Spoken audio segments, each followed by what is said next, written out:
The teacups were still warm when I realized David wasn't coming home. It was 7 o'clock on a Thursday evening in Charleston, South Carolina, the exact time he always walked through our front door after his real estate meetings downtown. For 15 years, you could set your watch by my husband's routine. But that night, the only sound filling our colonial-style house was the hum of the refrigerator and my own shallow breathing. My name is Lauren Mitchell, and until that moment, I believed I had the kind of marriage people envied. David was everything you'd want in a partner: steady, accomplished, the kind of man who made everyone around him feel grounded just by walking into a room. He wore crisp Oxford shirts, brought me white roses every Sunday from the farmer's market on King Street, and never once let me worry about our mortgage or bills. We didn't have children. Life just seemed to flow perfectly, like two puzzle pieces that clicked together without effort. But what I didn't know, what I was about to discover in the most devastating way possible, was that the puzzle I thought we'd completed had been missing pieces all along. And those pieces were hidden in places I'd never been allowed to look. David died that Thursday. The hospital called at 7:43 p.m. Massive heart attack, they said. He went quickly, the ER doctor told me in that rehearsed, detached tone they must teach in medical school.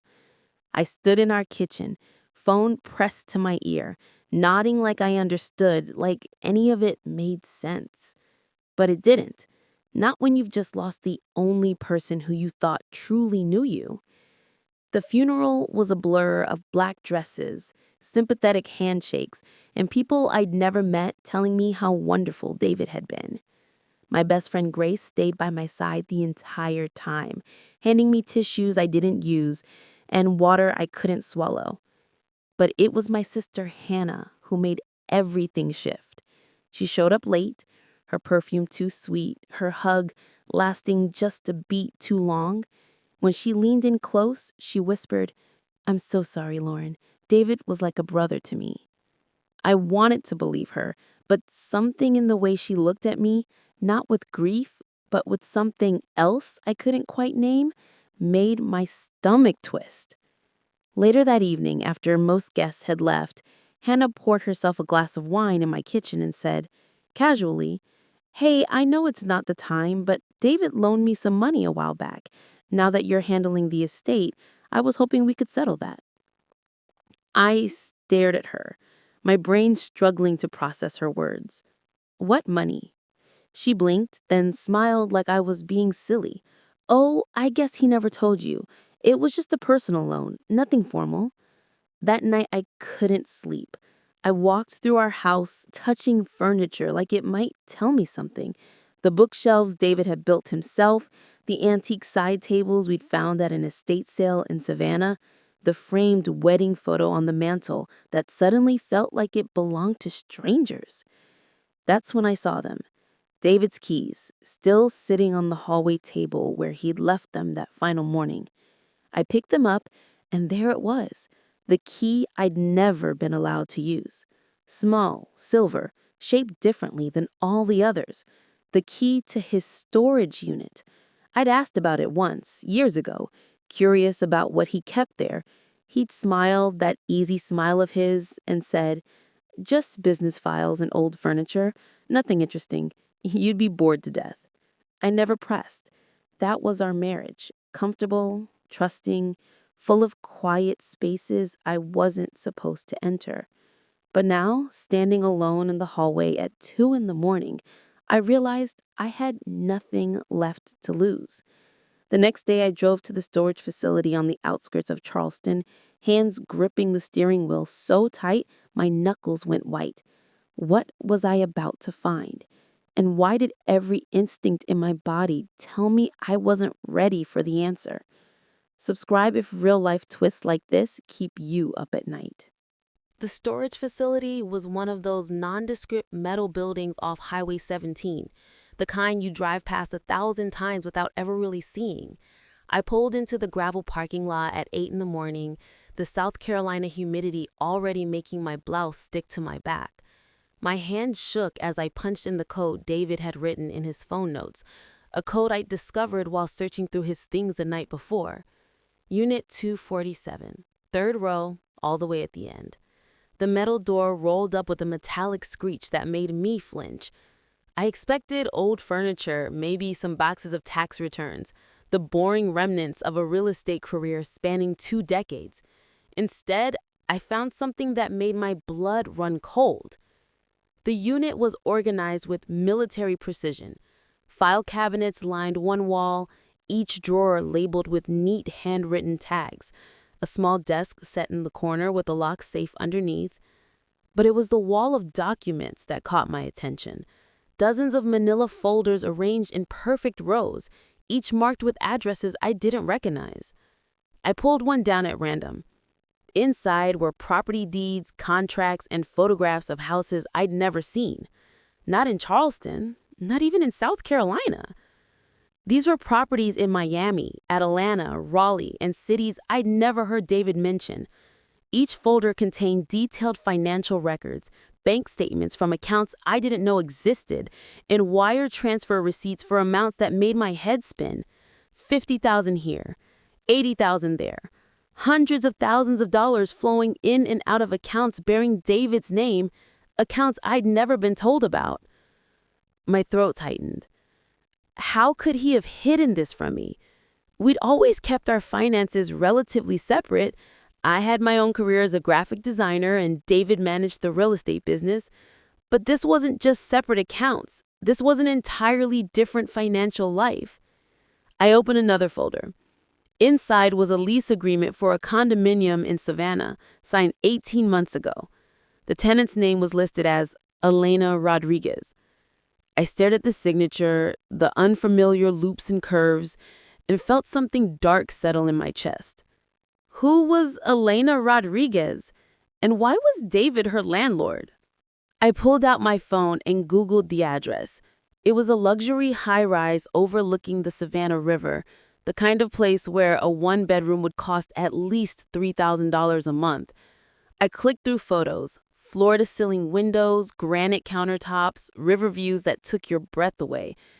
David had never mentioned owning property in Savannah. We'd visited the city a few times for weekend getaways, walking through Forsyth Park, eating shrimp and grits at Leopold's.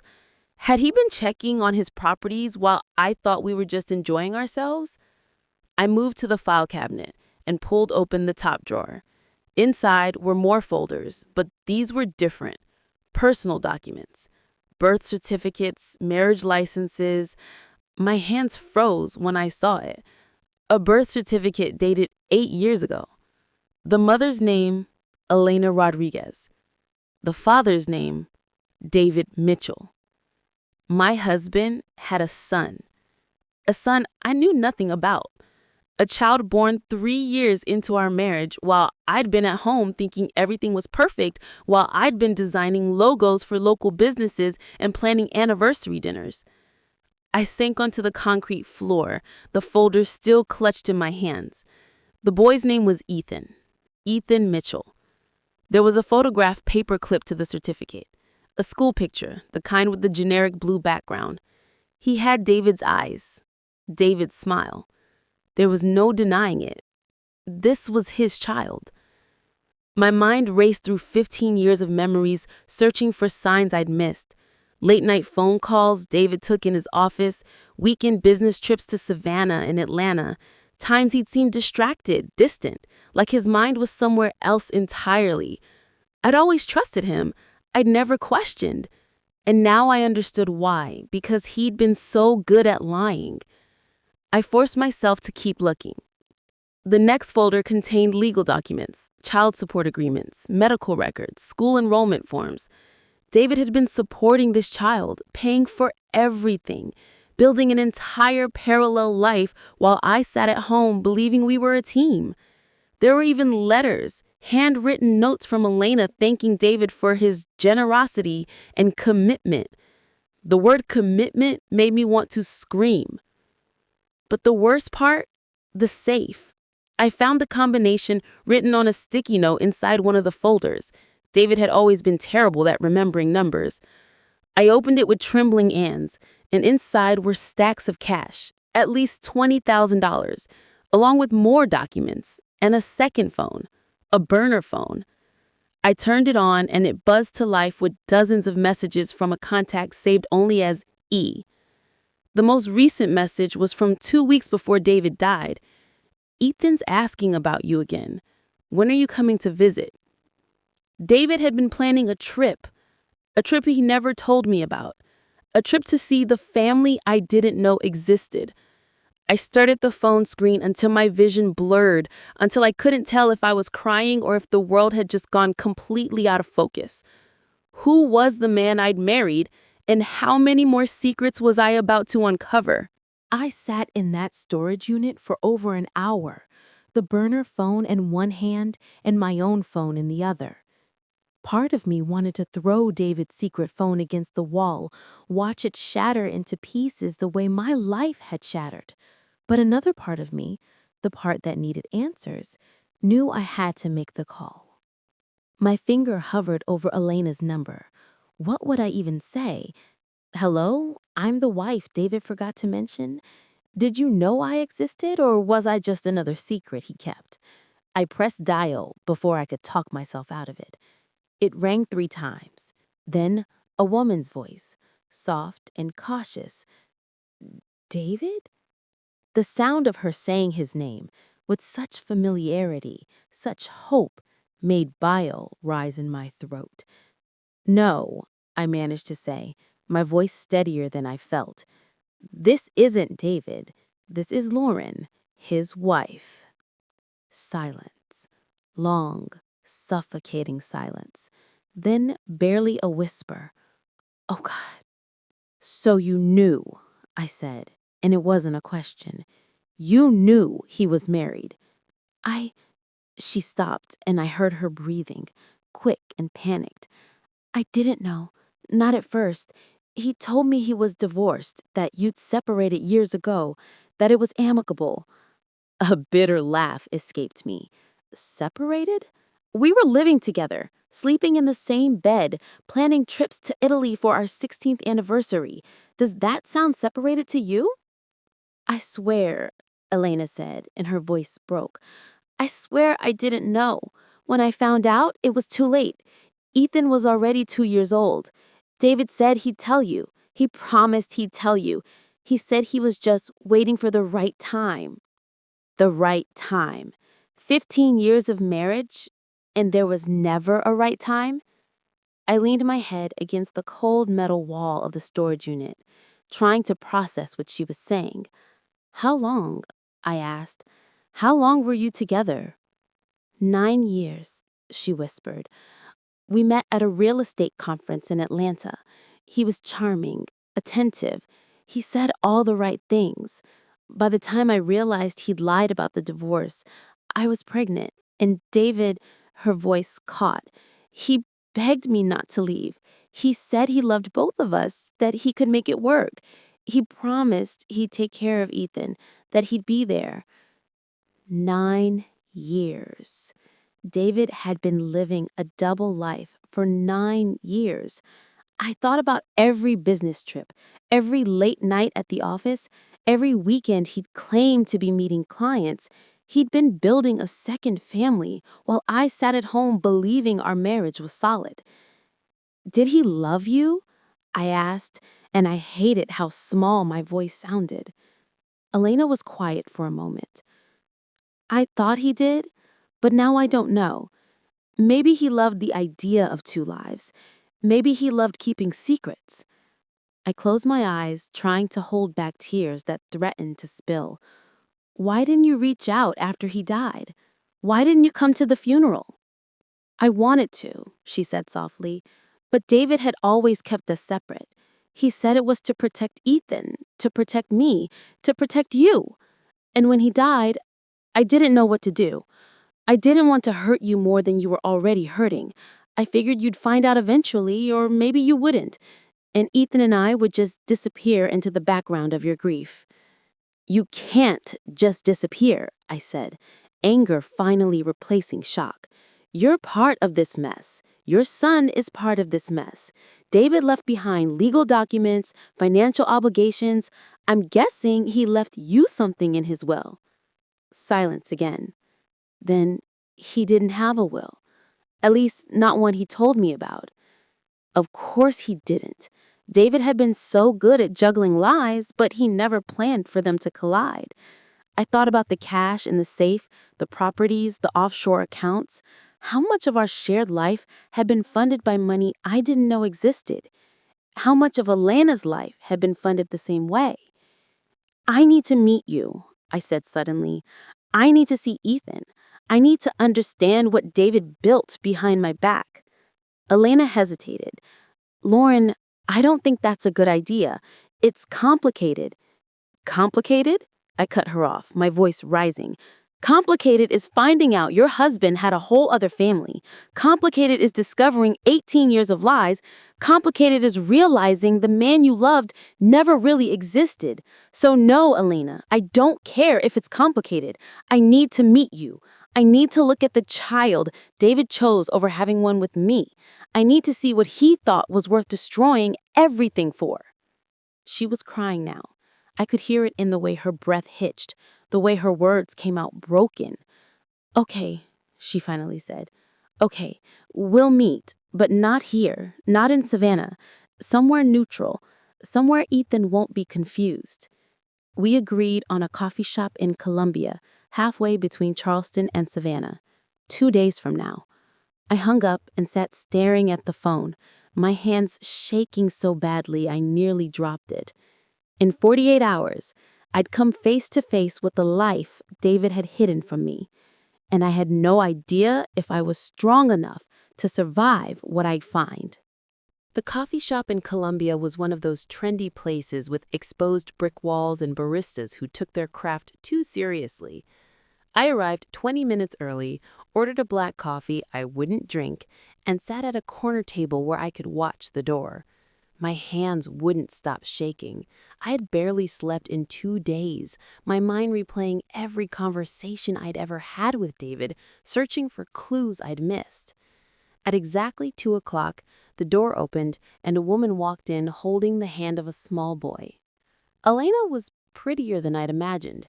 Dark hair pulled back in a ponytail, delicate features, tired eyes that probably mirrored my own. But it was the boy who made my breath catch. Ethan, 8 years old, wearing a blue t-shirt with a cartoon dinosaur on it, clutching a stuffed animal that had seen better days. And he looked exactly like David. Elena spotted me immediately. We'd exchanged descriptions over text, but I think we would have recognized each other anyway. 2 women destroyed by the same man, carrying the same exhaustion in our shoulders. She walked over slowly, protectively keeping Ethan close. "Lauren," she said quietly, and I nodded, not trusting my voice. She glanced down at Ethan. "Sweetie, why don't you sit here and color for a minute? Mommy needs to talk to this nice lady." She pulled out a coloring book and crayons from her bag, and Ethan settled into the chair across from me, immediately absorbed in his drawing. Elena and I moved to the table next to him, close enough to watch but far enough for privacy. For a moment, neither of us spoke. What do you say to the woman who shared your husband without knowing it? "Thank you for coming," Elena finally said. "I know this is unbearable. This is unbearable, but I needed to see. I needed to understand." She nodded, her eyes glistening. "I've been thinking about what to say for 2 days, and I still don't have the right words. I'm sorry. I know it's not enough, but I'm so sorry." "Did he ever talk about me?" I asked, the question spilling out before I could stop it. "When he was with you, did he mention his wife?" Elena looked down at her hands. "Sometimes he'd say you were busy with your design work, that you valued your independence. He made it sound like you two lived separate lives, that the marriage was more of a partnership than a romance. He said you didn't want children, that you'd both agreed it wasn't for you." The lie was so smooth, so perfectly crafted, that I almost admired David's skill. "I wanted children," I said, my voice breaking. "We tried for 3 years. 3 years of doctors, tests, treatments. And then David said, maybe it wasn't meant to be, that maybe we should accept it and focus on us. I thought he was being supportive. I thought he was choosing me. Elena's face crumpled. Oh, God, Lauren, he told you couldn't have children, that it was a medical issue. That's why he was so happy when I got pregnant, why he wanted to be involved in Ethan's life. I thought I was giving him something you couldn't. The cruelty of it stole my breath. David hadn't just lied. He'd weaponized our pain, used my infertility to justify building a family elsewhere. He got what he wanted, a wife who didn't ask questions and a mistress who gave him a son. I wasn't his mistress, Elena said softly. At least I didn't think I was. I thought I was his partner. He stayed with me 3 nights a week. He came to Ethan's doctor appointments, his school events. He was there for first steps, first words, first days of school. He wasn't some absent father. He was present. Just not all the time. 3 nights a week. I thought about all those business trips, all those late meetings. David had been living 2 full lives, and he'd been good at it, too good. What happens now? Elena asked, her voice small. With the estate, with the properties, with everything David left behind? I don't know, I admitted. I haven't even talked to a lawyer yet. I've been too busy trying to process this. But there are assets, properties, accounts. He didn't have a will, so legally, as his spouse, I probably have claim to everything. Elena's eyes widened. Everything? Unless you can prove otherwise, and I hated how cold I sounded. But grief and anger were mixing into something ugly inside me. You were never married to him. You don't have legal claim unless we go through paternity tests and probate court. It could take years. She paled. Lauren, I know you're angry. You have every right to be, but Ethan is David's son. He deserves a father who didn't lie to everyone. I snapped. Then I looked at the boy, still coloring peacefully, oblivious to the wreckage his father had left behind. My anger deflated. I'm sorry. He's innocent in this. You both are. Elena wiped her eyes. David set up a trust fund for Ethan. Did you find it in the storage unit? I nodded. Along with child support records, medical expenses, he was taking care of you financially. He was, she admitted, but it's not just about money. Ethan keeps asking where his dad is. He doesn't understand death yet. He thinks David's just on a long business trip. The weight of it all pressed down on me. David had left behind 2 families, both broken, both mourning a man who never was fully theirs. I looked at Ethan again, at David's eyes staring out from a child's face, and felt something shift inside me. This wasn't Ethan's fault. It wasn't even entirely Elena's fault. The blame belonged to one person, and he was already gone. I need time, I told Elena. I need to figure out what's real and what was a lie, but I won't punish Ethan for David's choices. I can't promise anything right now, but I won't leave him with nothing. Elena's relief was visible. Thank you. That's more than I expected. We sat in silence for a moment, 2 women bound together by betrayal. Then Ethan looked up from his coloring, his small voice cutting through the tension. Mommy, is Daddy coming back soon? Elena's face broke, and she glanced at me helplessly. I didn't have an answer. Neither did she. All we had were the pieces David had left behind, and somehow we'd have to figure out how to rebuild from the wreckage. I hired a lawyer 3 days after meeting Elena. Not just any lawyer. I wanted someone who specialized in estate fraud, someone who could dig through David's lies and find the truth buried underneath. Margaret Hendricks came highly recommended, a sharp-eyed woman in her 50s who worked out of a glass office tower in downtown Charleston. When I walked in with 2 boxes of documents from the storage unit, she didn't flinch. Tell me everything, she said, pouring me coffee I actually drank this time. So I did. The storage unit, the properties, the second family, the offshore accounts, the cash. By the time I finished, Margaret was taking notes faster than I could talk, her expression shifting from professional neutrality to something closer to alarm. "Lauren," she said carefully, setting down her pen, "I need you to understand something. What you've described isn't just marital infidelity or hidden assets.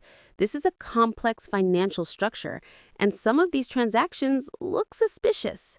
Multiple LLCs, properties purchased through shell companies, cash transfers that don't match up with reported income. Your husband was either running a very sophisticated real estate operation or he was involved in something illegal." The word illegal hung in the air like smoke. "What do you mean, illegal?" Margaret pulled out one of the folders I'd brought, flipping through property deeds. "Look at this. 5 properties purchased in Miami within 6 months, all under different company names, all listing David as managing partner. Then they're sold within a year, always for cash, always to buyers whose names I can't trace. That's a classic pattern for money laundering." My stomach dropped. Money laundering? David was a real estate agent. He flipped houses. That's his job. "Legitimate house flipping looks different," Margaret explained. "You buy, renovate, sell. There's a clear paper trail, contractors, permits, improvement costs. These transactions have none of that. Just purchase, hold for a few months, then sell for a profit that doesn't make sense given market conditions. Someone was using your husband's real estate business to move money, and either he knew about it or he was actively running it." I felt like the walls were closing in. If David was involved in something illegal, what does that mean for me, for his estate? Margaret's expression was grave. "It means we need to be very careful.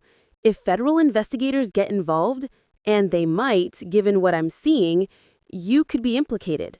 Spouses are often considered complicit in financial crimes, especially if they benefited from the proceeds." "I didn't know," I protested. "I had no idea any of this existed." "I believe you," Margaret said, "but proving that to the IRS or the FBI is different. We need to get ahead of this. I'm going to bring in a forensic accountant to trace every transaction. We'll need to determine which assets are legitimate and which are potentially compromised. And Lauren, you need to prepare yourself. There might be people who want those documents you found." A chill ran down my spine. Who people? Whoever was working with David. If he was laundering money, he wasn't doing it alone. Someone supplied the cash, someone benefited. And if they find out David kept records, they're going to want them back. I left Margaret's office feeling worse than when I had arrived. The man I'd married wasn't just a liar and a cheater, he might have been a criminal. And I was sitting on evidence that could destroy people I didn't even know existed. That night, I couldn't sleep. Every sound made me jump. The house settling, the wind rattling windows, the neighbor's cat knocking over trash cans. I kept thinking about the documents in the storage unit, the cash in the safe, the phone with messages I hadn't fully read. What else had David been hiding, and who else knew about it? The answer came at 2 in the morning. I was lying in bed, staring at the ceiling, when I heard it, the distinct sound of the back door opening. I froze. I knew I'd locked that door. I'd checked it twice before going to bed, the way I'd been checking every lock since finding the storage unit. My phone was on the nightstand. I grabbed it, hand shaking, and dialed 911. But before I could press call, a voice cut through the darkness, low and cold. "Put the phone down, Mrs. Mitchell. We just want to talk." I couldn't see who it was. The hallway was dark, the voice coming from somewhere near the kitchen. My heart hammered so hard I thought it might burst through my chest. "Who are you?" I managed to whisper. "Someone who worked with your husband. Someone who needs to know what you found in that storage unit. David kept things he shouldn't have. Documents, records. We need them back. All of them." I fumbled for the lamp, but the voice barked, "Don't." I froze again. "You're going to give us what we need, and then we're going to leave, and you're going to forget this conversation ever happened. Understand?" I didn't respond. Couldn't respond. Fear had locked my throat. "Good. Now where are the files?" I thought about Margaret's office, the boxes I'd left with her, the copies I had made and hidden in places no one would think to look. I thought about Elena and Ethan, about the life David had built on lies and crimes I was only beginning to understand. And I made a choice. They're in a safe place, and if anything happens to me, they go straight to the police. Silence. Then a low chuckle. Brave. Stupid, but brave. You have 48 hours to reconsider, Mrs. Mitchell. After that, things get complicated. For you and for anyone else who might have seen those documents. The back door opened and closed. Footsteps faded into the night. I sat in the dark, phone clutched in my hand, realizing that David's secrets weren't just destroying my past, they were threatening my future. And I had 2 days to figure out how to survive them. I didn't sleep that night. Instead, I sat at my kitchen table with every light in the house blazing, my phone within arm's reach, and a baseball bat David had kept in the garage propped against my chair. By sunrise, I'd made 3 decisions that would change everything. First, I called Margaret Hendricks. She answered on the second ring, her voice sharp despite the early hour. "Lauren, what's wrong?" "Someone broke into my house last night," I said, my voice steadier than I felt.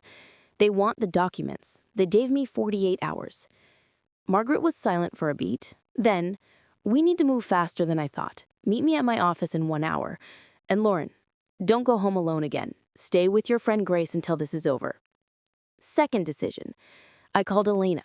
She picked up on the 4th ring, groggy. "Lauren, it's 6 in the morning. I need to know if anyone's contacted you. Anyone asking about David's business, his properties, his files." She was quiet.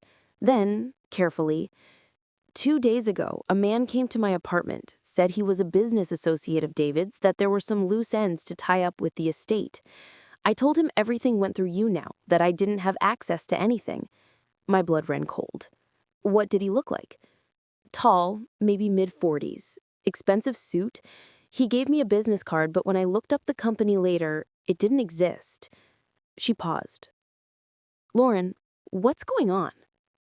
David wasn't just running a real estate business, I told her. He was laundering money, and the people he worked with want to make sure their names stay buried. I heard her sharp intake of breath. "Elena, if anyone contacts you again, you call the police immediately. Don't talk to them. Don't let them near Ethan." Third decision, I contacted the FBI, not through some anonymous tip line, but directly through an agent Margaret recommended, a woman named Special Agent Carmen Rodriguez, who specialized in financial crimes. We met at a diner 20 miles outside Charleston, somewhere public but forgettable. Agent Rodriguez looked exactly like I'd imagined. Sharp eyes, no-nonsense demeanor, a badge clipped to her belt that she didn't bother hiding. She ordered black coffee and listened while I explained everything, the storage unit, the properties, the shell companies, the threatening visit. When she finished, she leaned back and studied me. "Mrs. Mitchell, what you're describing is a sophisticated money laundering operation. The fact that you found these records suggests your husband was either keeping insurance against his partners or he was planning to turn state evidence." "What does that mean for me?" I asked. "It means you're in danger," she said bluntly. "These people don't leave loose ends. But it also means you have leverage. If you cooperate with our investigation, if you hand over everything you found, we can offer you protection." "What kind of protection?" Agent Rodriguez pulled out a folder. Inside were witness protection program documents, relocation agreements, identity change forms. "We can move you, give you a new name, a new life. You'd be safe." I stared at the papers, feeling the weight of what she was offering. A new life. No more threats, no more looking over my shoulder. But also no more Charleston, no more Grace, no more of the life I'd built, even if that life had been built on lies. "What about Elena and Ethan?" I asked. "They're connected to this too." "If they cooperate, we can include them," said Agent Rodriguez. "But, Mrs. Mitchell, I need to be clear. If you don't take this offer, we can't guarantee your safety. These people have resources. They've already shown they know where you live." I thought about David, about all the choices he'd made that led us here. He'd chosen money over morals, secrets over honesty, danger over safety. And in the end, those choices had killed him. Maybe not directly, but the stress, the lies, the double life had stopped his heart at 47. I looked at Agent Rodriguez. I'll cooperate. I'll give you everything I found, but I'm not running. This is my home. Charleston is my city. I'm not letting David's mistakes take that away from me, too. She frowned. That's not advisable. Maybe not, but it's my choice. I'll testify. I'll help you build your case. But I'm staying. Agent Rodriguez studied me for a long moment, then nodded slowly. All right, but we'll need to set up security measures, regular check-ins, surveillance on your property, and if anything changes, if the threat escalates, you need to promise me you'll reconsider. I promised, even though I wasn't sure I meant it. That afternoon, I met Margaret at her office again. She'd brought in the forensic accountant, a quiet man named Paul Chen, who spread documents across the conference table like a map of David's crimes. Your husband moved approximately $8 million through these shell companies over 9 years, he explained, pointing to transaction records. The money came from various sources, some legitimate real estate deals, but mostly from offshore accounts linked to drug trafficking and fraud.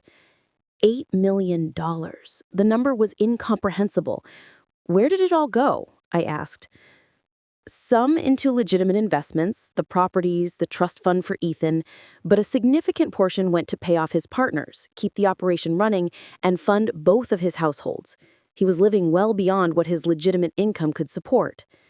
I thought about our house, our vacations, the comfortable life I'd thought we'd earned through hard work. All of it built on blood money. What happens now? Margaret folded her hands. Now, we work with the FBI to trace the remaining assets. Anything proven to be proceeds of crime will be seized. As David's spouse, you're entitled to whatever's left that's legitimate, but that might not be much. Elena and Ethan will also have claims through the trust fund, assuming those funds aren't tainted. And if they are, then Ethan gets nothing, she said simply. David's son would inherit nothing but his father's sins. The injustice of it burned. Ethan was 8 years old. He didn't ask to be born into this mess. Neither did I ask to marry a criminal. But here we were, 2 families destroyed by one man's choices. I made one more decision that day. I called Alina again. Whatever happens with the investigation, I'm setting aside money for Ethan's education. From my own accounts, money I earned before I knew any of this. It won't be much, but it'll be clean. He deserves that. Alina was crying when she spoke. Why would you do that, after everything? Because none of this is his fault. And maybe in some small way, it's how I take back control. David made his choices. Now, I'm making mine. 2 days later, the FBI raided the offices of David's business partners. 3 men were arrested, including the one who'd broken into my house. Agent Rodriguez called to tell me I was safe, for now. The threat had been neutralized. But she warned me, trials take years, and not everyone involved had been caught. I hung up the phone and looked around my house. David's house. Our house. A house built on lies. But it was still standing, and so was I. 18 months after David died, I stood in the living room of what used to be our house, watching movers load the last of my furniture into a truck. The FBI investigation had concluded 6 months earlier, with 3 convictions and the seizure of over $6 million in laundered assets. The house, it turned out, had been purchased with clean money, one of the few legitimate things David had left behind. The government allowed me to keep it, but I couldn't stay there anymore. Too many ghosts, too many lies embedded in the walls. I'd sold it to a young couple expecting their first child. They'd walked through with such hope in their eyes, talking about nursery colors and backyard barbecues. I didn't tell them what had happened here. Some stories don't need to be passed on. Grace helped me pack, as she'd helped me through everything else. "You sure about this?" she asked, wrapping wine glasses in newspaper. "Charleston's your home." "It was David's home," I corrected. "I'm ready to find my own." I'd bought a small cottage in Asheville, North Carolina, 3 hours away, far enough to feel like a fresh start, but close enough to visit Grace when I needed to. The mountains felt safer somehow, more honest than Charleston's carefully preserved historic facades. In Asheville, things showed their age. Nothing pretended to be something it wasn't. Elena and Ethan had moved too, though not as far. They'd settled in Greenville, South Carolina, about 2 hours from Charleston. The FBI had cleared Elena of any involvement in David's crimes. She'd been as much a victim as I was, kept in the dark by the same calculated lies. The trust fund David had set up for Ethan had been partially seized. But I kept my promise. Using money from my design business and the sale of the house, I'd established a small education fund in Ethan's name, $20,000, clean and untainted. It wasn't the fortune David had promised, but it was real. Elena and I weren't friends. Too much pain sat between us for that. But we'd developed something like understanding. We met for coffee every few months, two women rebuilding lives from the rubble of the same explosion.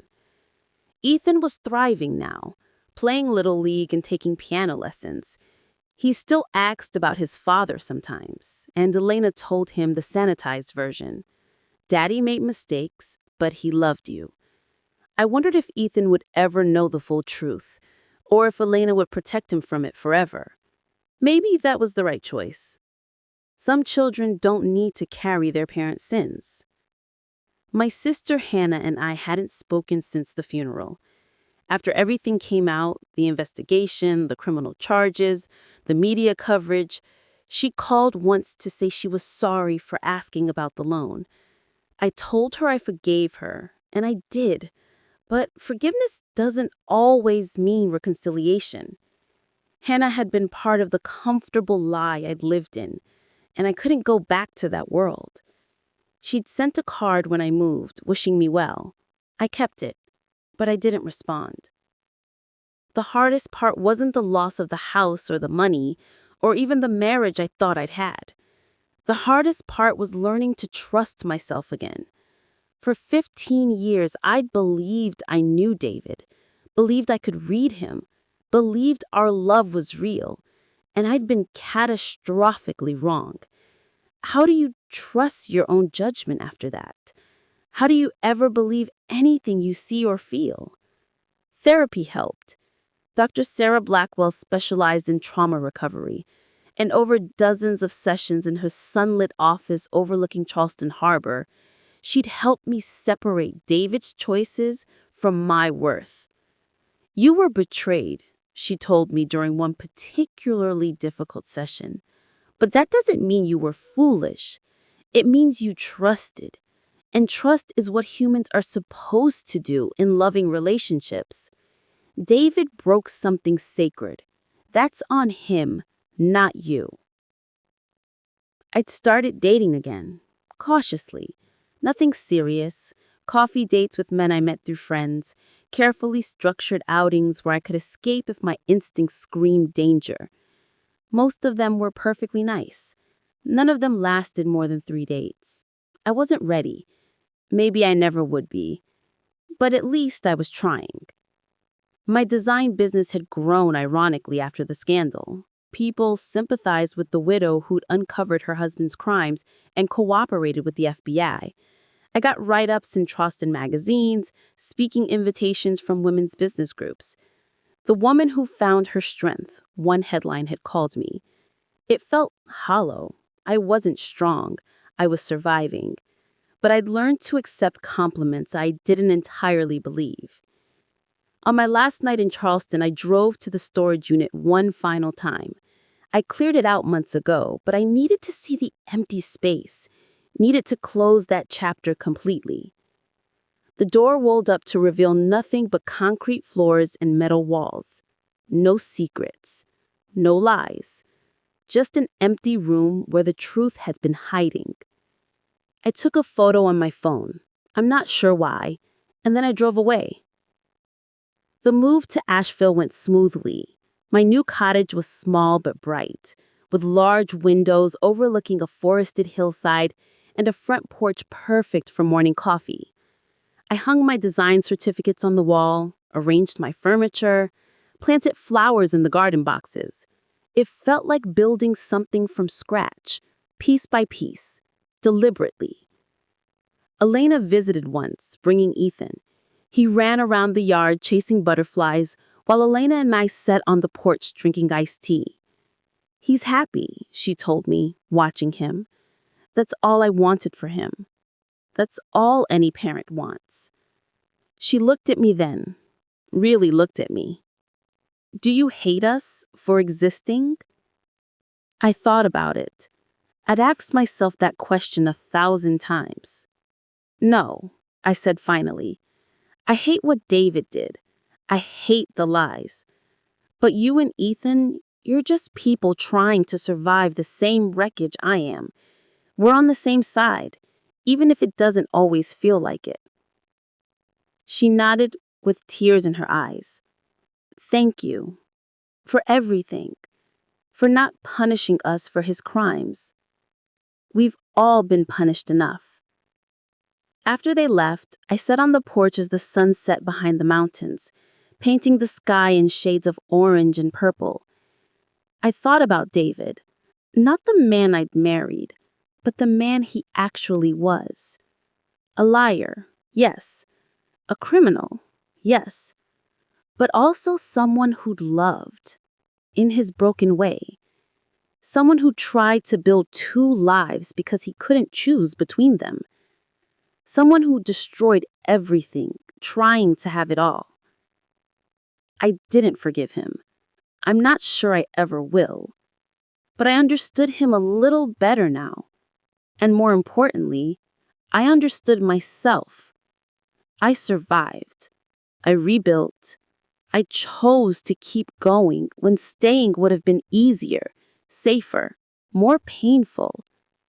David taught me one final lesson, though he never intended it, that the only person you can truly trust is yourself, and that sometimes survival is the bravest thing you can do. I pulled out my phone and opened a blank note. For the first time in 18 months, I wrote without fear. "My name is Lauren Mitchell. I was married to a criminal. I didn't know. But I know now. And I'm still here." Then I saved it, closed the app, and went inside to start making dinner in my new home. What would you have done in my place? Let me know in the comments.